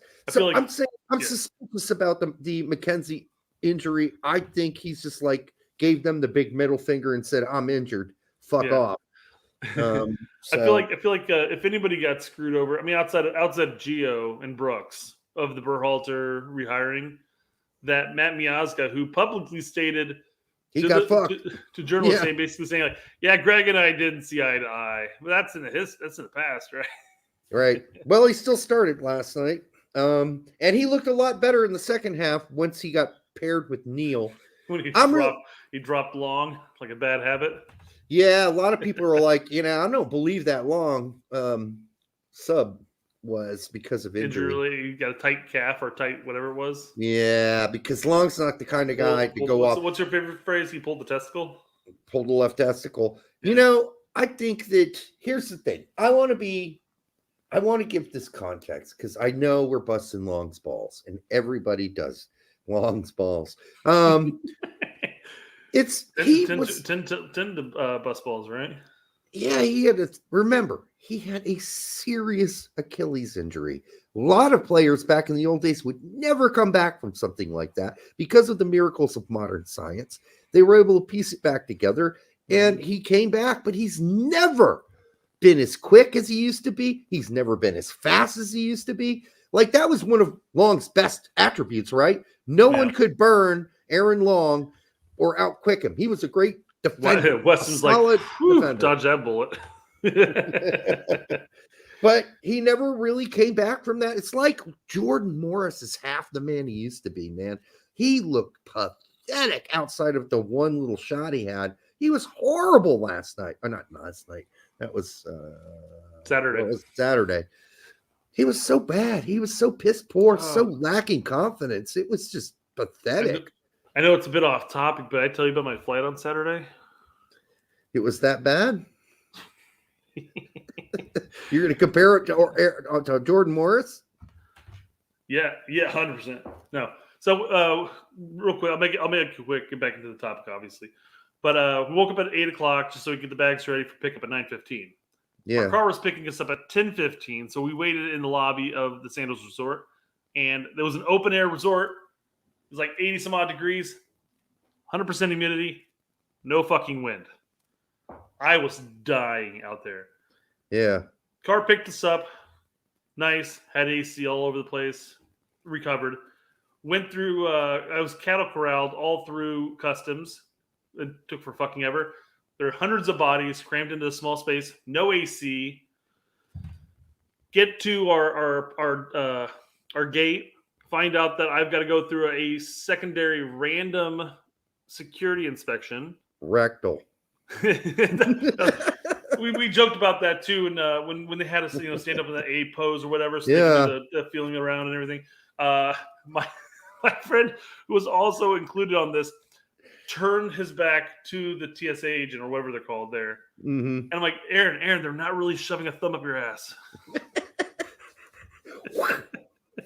So we got on the plane. Plane took off to onto the tarmac, and then waited for 30 minutes because there's only one strip in Jamaica. Yeah. So all the fucking planes are coming in. This is in Kingston? Yeah, you have to wait your turn so you can get out. Okay. The AC didn't turn on inside the airplane until like 40 minutes into the flight. So once again, fucking dying. You're just baking in a tube. Yeah, exactly. So we get to Fort Lauderdale, and rush to the gate to find out that a storm's coming in, and postponed our flight for 3+ hours. So now we're sitting in Fort Lauderdale. At least there's AC. Can't complain about that. Yeah. They have a shuffle off to a different gate. We were at B8. They shuffled us off A3. Finally got on the plane. Wi-Fi wasn't working. The fuck am I going to watch for the flight from Fort Lauderdale to Indianapolis? I was shit out of luck. Finally rolled in after midnight. Stared at your wife lovingly for an hour. Oh, man. What a miserable fucking day that was. Speaking of miserable, let's get back to this game. Speaking of dying, that connects to the Morris situation in the game. Alan Sonora looked pretty piss poor. He missed 2 clear-cut opportunities. Dude, put that shit away. As much as I tracked Alan Sonora's career, his whole career, it's just not ready for prime time. You go to Mexico, you don't really play much. Yeah. I don't see how we can expect him to do much here. James Sands was actually solid in the second half, but no one looked good in the first half. And Aiden Morris. Turner looked pretty good in the first half. Stuff to be good. But Aiden Morris, dude. I mean, this is what, third international game. I am not sold. I know there are people on Twitter saying like he's a younger Tyler Adams. I don't see fucking that. see it. I really do not don't. see it. I want to see He it. might pan out, but I'm just saying I don't fucking see it right now. No, he's not going to pan out at this point. I mean, how old is he? 22? I don't know. 20, 22, sure. 23? Maybe pull it up and take a look, I guess. It's a little late for panning out at this point. I don't know. If he's 19, I'm fine with this performance. He's 18, but I think he's 22.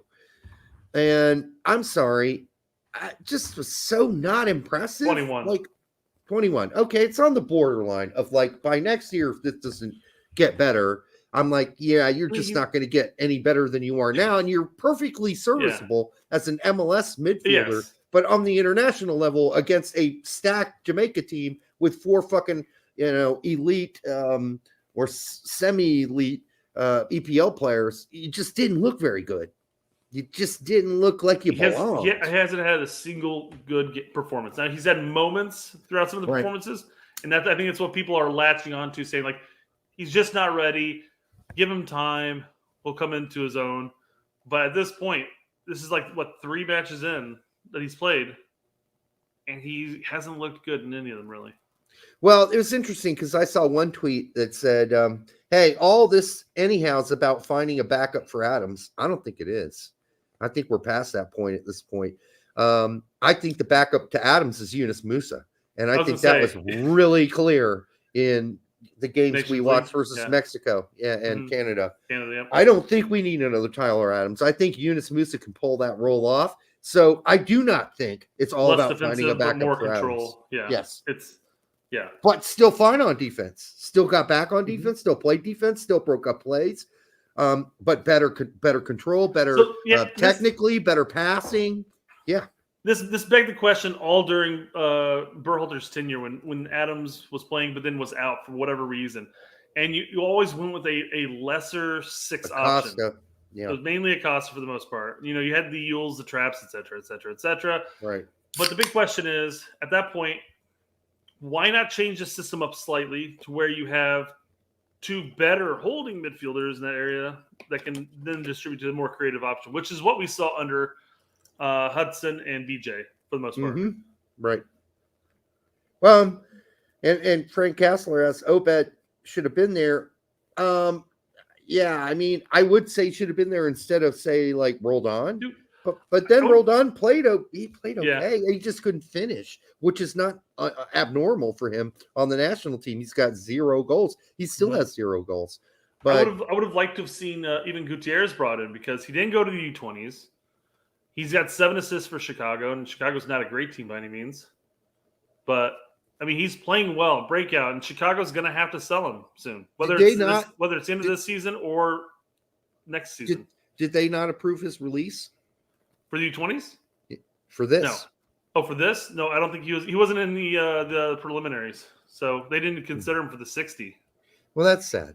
I mean, listen, I know that Aiden Morris been a very effective MLS player for Columbus this season, but I didn't see that last night, and I haven't seen it so far in any international game. I've watched some MLS games this season and thought he played pretty good.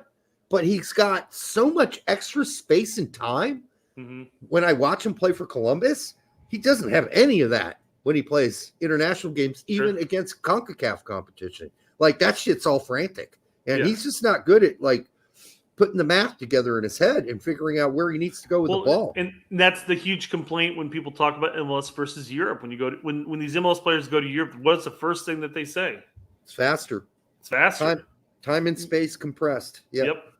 And that's the big thing. And people are like, oh, MLS is growing and developing this. I'm like, true, I agree. They're getting better.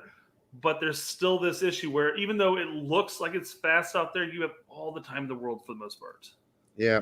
Why isn't Paxton here? Well, Frank not release him. No, they wouldn't have a choice, I guess. Maybe they talked to the Federation and said, nah, don't bring him, I guess. Yeah, it could be. He is fresh on that Frankfurt team, and maybe they want him. That would make sense for him to stay in Germany for the preseason, but not Brooks. Brooks would have been fine coming to play for us. So. Yeah, 100%. John Tolkien had a weird game, dude. At some moments, he looked like he belonged, especially in the second half. But in the first half, he looked like he was out of his fucking depth. Yeah, but to be frank on that, he was parked right next to Long. I feel like Long's the linchpin for our defensive woes. Outside the fact that Miazga ended up allowing the goal, and then you had Aiden Morris who caused the PK. But I feel like once Long left and you brought in Neil, everything cleared up. Miazga looked better, Tolkien looked better, everyone looked better when Long came off and Neil came in. Listen, dude, Neil looked fucking good. I know. He should be starting the rest of the cup. If I have to watch Aaron Long play another game for the U.S. men's national team, even if it's the fucking C team, I'm going to be upset. We have other options. We have young options. Bring in Craig from Philly. I don't want to see Long anymore. No more. There's no need for him. There's no need. I can think of at least 11 center backs that are better than him across the board for us. Yeah. Well, a lot of them in Europe. BMR says, Derek, you're going to be really upset. I know I am. Zendejas looked like he had no chemistry with these guys. Yeah, he was not hitting on any cylinder there, in my opinion. He's trying too hard. It wasn't I felt the same way about Sonora, though, in that sense. Yeah, no, I agree. Sonora's trying to do too much as well. So you say it's Sonora as well, right? Sonora. Because the announcers were saying Senora. It's not the entire fucking game. I know there's an umlaut over the end or whatever the fuck that is. Senora. But none of as bad as the game was, Brett. Yeah. As poor as some of the players played, it couldn't even get close to how shitty and how deceitful and disgusting the fucking coverage was. It was horrendous. The avoidance of the fact that this was a C team or a B- team or a C- team. I don't care what you want to call it, but no one would say it. No one at Fox would say this team. In fact, at one point, they said the following. Isn't it ironic that this game versus Jamaica is so different and difficult than it was for BJ during versus Mexico in Nations League? Well, yeah, you dumb fuck. They're totally fucking different teams. You got our best players, and then you got the MLS dudes. Yeah, that's a totally fucking team. Let's see what happens when we get to the point we play Mexico, like in the semis or whatever. And we're going to get beat. Squad. Let's see what happens. We're going to get beat. And listen, if it wouldn't have pissed me off so much, but first my fucking brother texted me. He's like, I thought you said this team was good. I'm like, dude, this isn't the team. This is a C team. And I had to fucking explain that to him for texting. I fucking hated it. And then fucking Daniel Tao, my former drummer of my band's like, dude, I thought you said this team is good. Oh my brain's about to explode. I'm like, oh my God, I got to explain this again. And I went through the same process. Copy paste. Then another frame. Aaron called me and was like, hey, man, why is Jamaica kicking her ass? I thought this team was good. I'm like, hey, do you notice that Pulisic's out there? Yeah, I noticed he's not out there, but that's the only player he knows. And I'm like, well, okay, so Pulisic's missing, McKenny's missing. I had to fucking explain it to everybody. I shouldn't have had to explain that to a casual fan. And then my parents the next day were like, hey, what's going on? How come McKenny and Pulisic didn't make the team? Were they cut? Are they injured? I'm like, no, this is the plan. We set our C team. It's like we want to get a diverse observation of all the players in our pool, Derek. That's why. So, yeah, right. So if you're a casual fan and you watched last night's game, you didn't get any context for who was on the pitch. Yeah. No context was provided. It was completely ignored. I do almost scratched the surface at one point and then backed off. It was like Lawless knew he couldn't talk about it, so he didn't. He avoided the topic altogether, but he still said stupid shit like Blake is one of the best goalkeepers in the world. Blake is a very good goalkeeper for MLS. If he's one of the best goalkeepers in the world, he'd be playing in fucking Europe on fucking Ajax, or he'd be fucking playing in England somewhere or France even. But he wouldn't be playing in the MLS if he was one of the best players in the world, Lawless. So that was an annoying So comment. I had funny thing is I had watched the game last night. That's how far back into this I was Yes. watching it. So I had sent when watching the game, and I had actually sent you that text saying well, it's weird that we were so dominant against Mexico, but then we play against Jamaica. It's up in the air. Yeah. Like, are you fucking serious?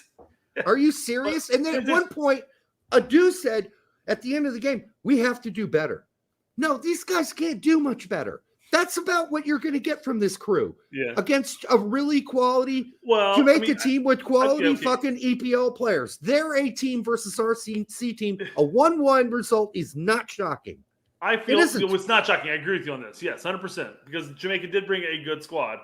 I think if BJ would have started different players, how much better would it have been? I think it would have been different.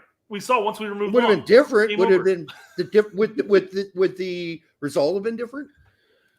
Possible. Yes. I don't think starting Mihailovic and Vasquez is enough. I don't think that's enough.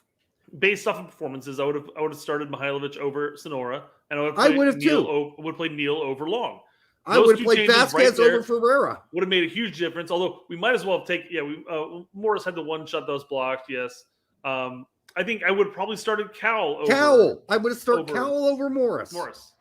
Cowell's the next Morris, a better version of Morris. Push Ferreira back into the now Gio spot, and then start Vasquez.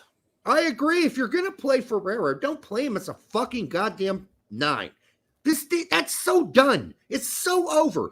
Play him as a fucking 10 or don't play him at all. Period. End of fucking story. He might as well play him as he plays a false 9. You might as well play him as a 10 at that point. Well, his false 9 ain't a very good 10. It's a fucking shitty 10. Okay? Because he's still required to be in the box when the ball's crossed all night. That's what happened. And he's not the kind of guy who's going to get his head on the ball and head it in. That's Brandon Vasquez. So start Vasquez. If you want to drop in Ferreira as a 10, do it. But don't play him in a fucking 9 role anymore. That ship has sailed. It's fucking sailed.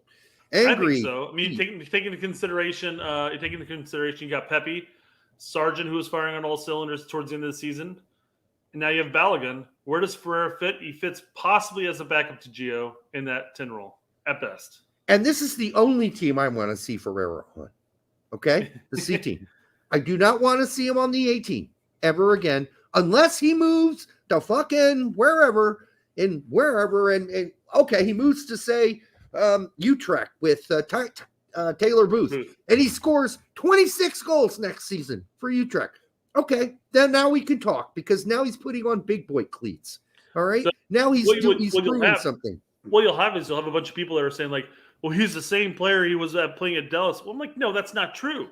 No, he's playing at a much higher pace and a higher level. I'm not saying the Dutch league is miles above MLS by any means. What I'm saying is that they play different. Yes. When we start seeing players coming back from Europe to MLS, we saw with Dempsey, we saw with Josie, we saw with Bradley. What happened? They got less sharp. They weren't really competing against a mountain of players that are biting at their ankles to try to take their spot. Yep. And they still had quality, but they weren't the quality players they once were when they were over there. It's a different level. Yeah, I mean, send him to the championship, and if he scores 22 goals, I know that he has learned how to deal with the physicality of a league that is faster, more physical, and more aggressive, and he's grown a pair. But right now, the Ferreira that we see now isn't capable of playing center forward for the U.S. men's national team's C team. That's done. Mm-hmm. That's over. So don't even consider him for the A team. Angry Pete is not as good as Angry Derek. Is that what that says? Well, no, he says Angry Pete is greater than Angry Derek. What, Frank?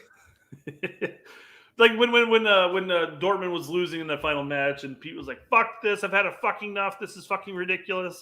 Oh, it's just because he doesn't get angry as often. Yeah, I think that's the case, and all of a sudden it's my anger. You hit Christmas early when Pete gets that angry. But I don't get angry, Frank. I just want to let you know this is just passion. It's not angry. Frank also wanted to let you know that Ferreira is heading to Napoli. Yeah, and my dick's 2 feet long. Well, congratulations to you. Well, I don't know I if have to it really works out for you at all. Actually, that would suck.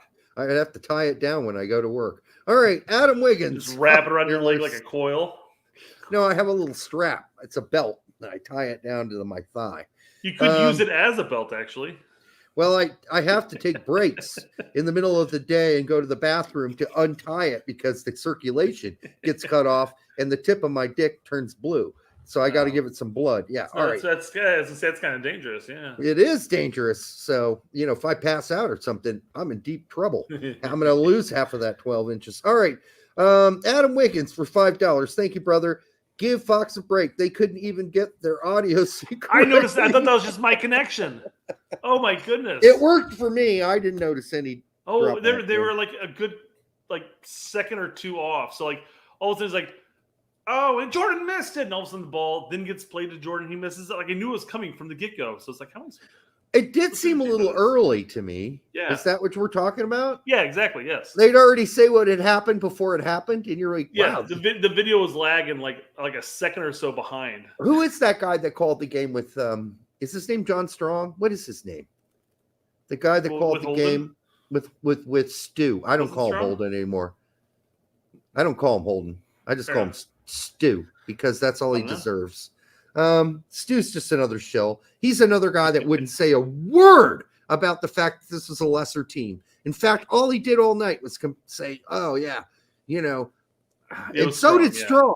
Strong did the same shit." No, they must have been banned from saying something about it. That's all I got to say. And then fucking Lawless had the fucking nutsack at the beginning. And I thought, oh my God, that's so directed at this show. But he doesn't watch the show. But he said it anyhow. I doubt it. He said, quote, Greg went through one of the most rigorous hiring processes in U.S. soccer hiring history, and I nearly fucking lost my fucking mind. Do you think there's a lot of this right here? No, he did. He should have been saying that while he's doing that. I thought, you fucking little cunt. Here's your chance to say something that's honest, which is this process was a fucking joke. And, and he didn't. He didn't. Or it's the whole Fox soccer team turning into complete shills. And why does a dude get to work for Fox and CBS and ESPN? How does he get that job? He's got 3 jobs. How do you pull that off? The Scottish guy that's on the EPL coverage, like it's on ESPN coverage for the EPL. Can't think of his name. But man, he went on a 10-minute tirade about this whole process with Greg. Oh, Greg Burley. Yeah, there you go. Greg Burley. No, Greg Burley got it. He nailed it. He called it a clown show. And he said it's a total farce. And he's completely right. From anybody. Because it's like, oh my God, this is what Derek's been saying for forever now. Yeah. And it's funny because I put it up independently without knowing you tagged me to it. Yeah. I also posted that too. Yes. And it's so right on. It's so right on. Mm-hmm. Oh, can I just comment? Because I have to watch it again. It's right on right now because I'm watching the Canada game. The fucking U.S. women's national team commercial is so arrogant. So it's not even cool. It's not cool. But which one are you talking about? Because you never responded to me on this. No, it's about all these saboteurs trying to stop the women's national team from winning from all around the world, trying to sabotage the U.S. women's national team by canceling their tickets and their flights and all that. Is that supposed to be fucking funny? Because that's the only way they can be stopped? I got news for you. The women's national team is being caught up by a lot of other teams. I think it's pretty arrogant to go out there and say, even if I guess it's a joke, it would be funny if it were funny, but it's not funny. The commercial is not amusing even. It's not funny. And I don't think they're doing the women any favors by portraying them in this arrogant manner. I think they should just go out and do what they do, work hard and try to win. So what's the actual visual? What does the actual visual of the commercial look like? It's some foreign guy flying a drone over their Okay. practice and spying on their practice, and so Rose Lavelle has to kick a ball at the drone and it hits it, and then somebody cancels their tickets and their flight to the World Cup or some shit like that. It's like, that shit's not funny. Who writes this shit? Gallagher? I mean, who fucking thinks Gallagher's funny? None of that shit is funny.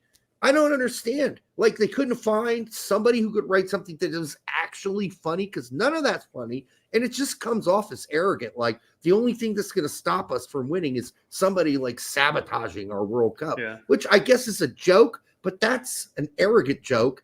And it's not true, because the rest of the world has caught up to us in many regards. There's no guarantee we're winning this World Cup. It's going to be a battle.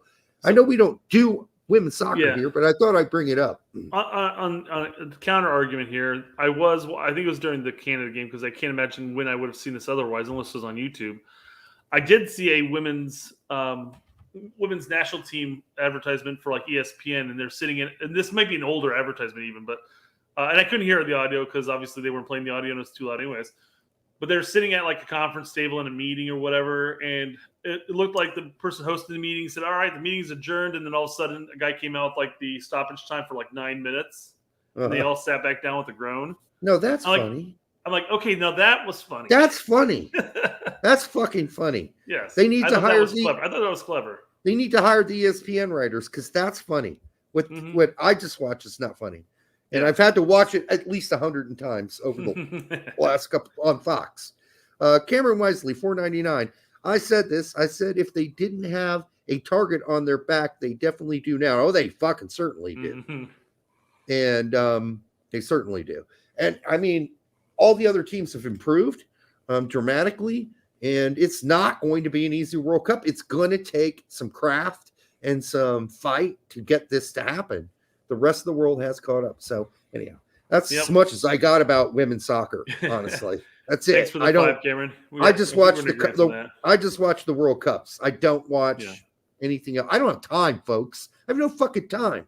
I mean, between Formula One and all of the soccer games I watch, I got no time. Zero time for much of anything. Time for that. Nope. Practice. We're talking about practice. So. Anyhow, worse coverage. I mean, it's really about the inauthentic nature in which they've handled this. And a lot of people wrote in their Twitters that, well, dude, if they tell the casual fan that this is the C team, then nobody will watch. But wouldn't the casual fan at this point, Brett, know who fucking Christian Pulisic is? Yeah, it still is a Gold Cup. It's still a Gold Cup match. I mean, it's still a competition. It's not like some random friendly against Bosnia in January or some garbage like that. But couldn't you make us the underdogs? Like, all our guys had to go and get rest. Now we're playing with a C team. We're underdogs. Let's go, Team USA. Having listened to a number of people, I know Brett has made this comment, and I'm pretty sure it's echoed in that sphere, is they don't like the term C-Squad or A-Squad because it indicates that there's an elite group over the rest. I know. Because there is. I'm not saying that's Brett, but it is. It's accurate, isn't it? Just because you're on the there is an elite team. Be happy you're on any squad. Way better than the. But they don't like saying it. That's way why better than the anti-chemistry, lack of chemistry, sort of middle of the road, quality, good pro. The other team isn't just a bunch of good pros. They are playing at high elite levels in Europe. Not all of them, but a lot of them are. And maybe they don't always pay regularly. But anyhow, so don't tell me. BX Gunner brings up a point here. He says, how about just calling it junior varsity? We have a varsity team. We have a junior varsity team. Then you got a freshman squad. Man, no, it's not an uncommon term. In fact, you will find players that have played for the England B team. It's documented. It's on their Wikipedia page. It's okay if you play for a B team. That's probably what this team would be considered. Not a C team. Nobody drops that far down. But that's what this is, people. It is the lesser than. There are, from the team that just played in Nations League, we have 3 players on this team that made this team who've been dropped to this level to continue to play. Matt Turner, Zendejas, and there's one more, and I can't remember who it is. Who else played for the big boy team? Maybe it's just 2. I thought it was Big 3. boy though. team. You mean Nations League team? Turner. Zendejas. Who else? I think that was But it. we don't have the subs, so we don't know. I think that was it. Okay. So, and then my brother. Miles. He's not. Yeah, that's right. He was injured. He's injured. Okay. So then my brother went on his little phone. Everybody's saying Sonora as well. I forgot Sonora was there. So there's 4. Yeah. Yep. All right. Was Yedlin there? Now people are pulling up all the names. No, Yedlin was not there for the big boy team. No. And so my brother went and he's like, he sent me his screenshot. He's like, oh, you're absolutely right. He's like, there's like 2 or 3 guys from the whole fucking roster on the Nations League team playing on this team or in this roster. He's like, thank you for giving me the context. That's all it takes, right? All I'd say is, hey, this is a completely different squad that we saw in Nations League.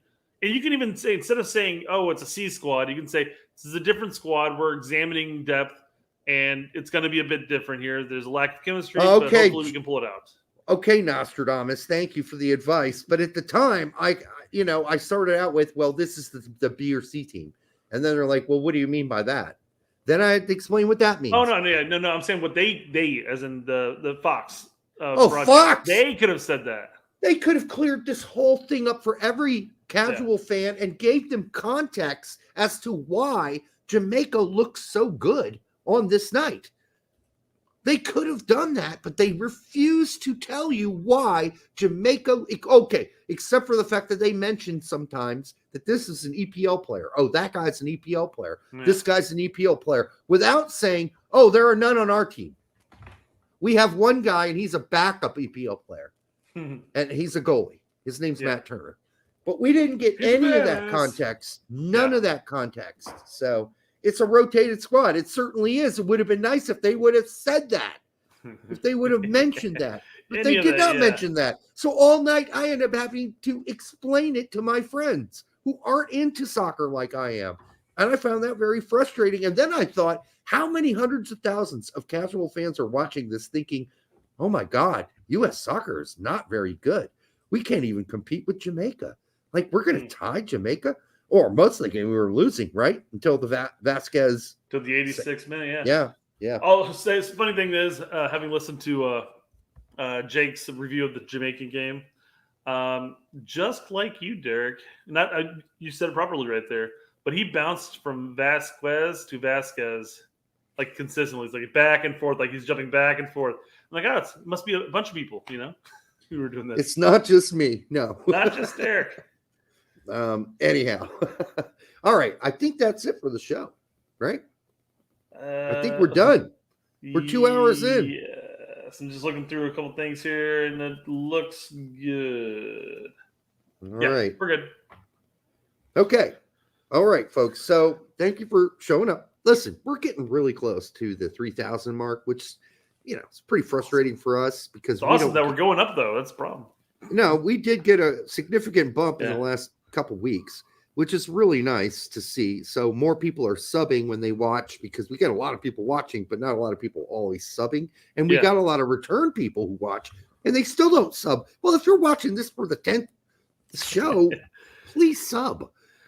Also, I think this is a great It helps other people find it. Since we're talking about this, Derek and I have been talking about limiting our live streams to just Monday, and then doing recorded streams for the rest of the week. Because the problem is when we do live streams, the algorithm eats us alive, and YouTube does not advertise us at all. We don't get any new subs. We sat at like 2.65 for like months.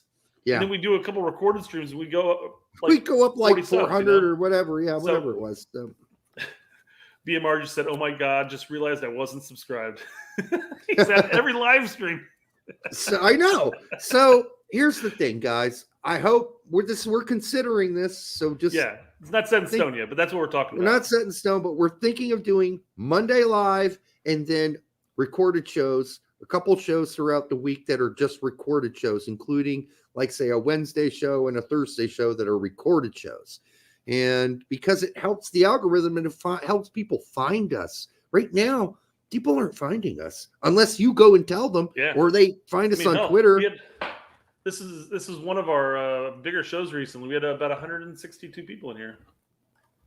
So I think tonight? more people are finding us, and we have to do something. We've talked about a number of things as far as how we can add content and stuff like that. And we'll get there too. Maybe we'll jump back to the 2 live streams after we get to that point. But this is a kind of an instant thing that we can do, Yeah. So we appreciate your patience as we learn how to build the show, because we would like to have more people have eyeballs on our show, because I think that, our show's fun. I think if more people had heard of our show, they would watch it. But being that YouTube basically blocks our live shows from being distributed out there, when we do the recorded shows, those pop up on apparently on a lot more people's feed. So there you go. Derek, I just turned monetization on for the live stream, and it's on. Holy shit. Not limited. We haven't made enough big dick jokes, apparently. Seriously. Okay, so our last on monetization show was back in April 3rd. That was our last monetized live show. April 3rd. Wow. All right. Again, people, thank you for showing up. We love your support. We totally appreciate it. And all the kind things that you say to us. We're here because we love being part of the community, but we also love talking soccer, and you guys obviously do as well. Excuse me, football. So it's soccer. It's called soccer. I know. You're welcome, Jake. Was that a Jake endorsement? Am I going to have to apologize to Tack later tonight on text? Probably. Hey, sorry about Brett's pro Jake endorsements. I'm sure they're all working. We love all of our community and our content creators. I don't think there's a single person we dislike. All right. Until the next time on the Straight Red Card, if you do come back from a Jamaican holiday and you're like Brett and you have a wife like Brett's, remember, there's always KY. And you'll come back painless, just like Brett from his rectal adventures in Jamaica. All right, until the next time, see ya.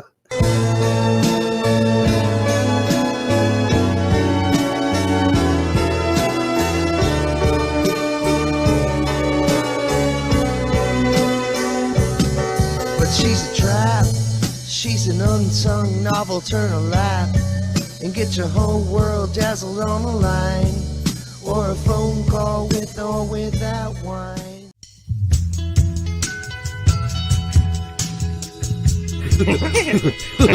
That hurt. I'm tuned in like crazy, and I'm pretending like I know what they're doing, and I'm articulate and intelligent. Greg's a bitch.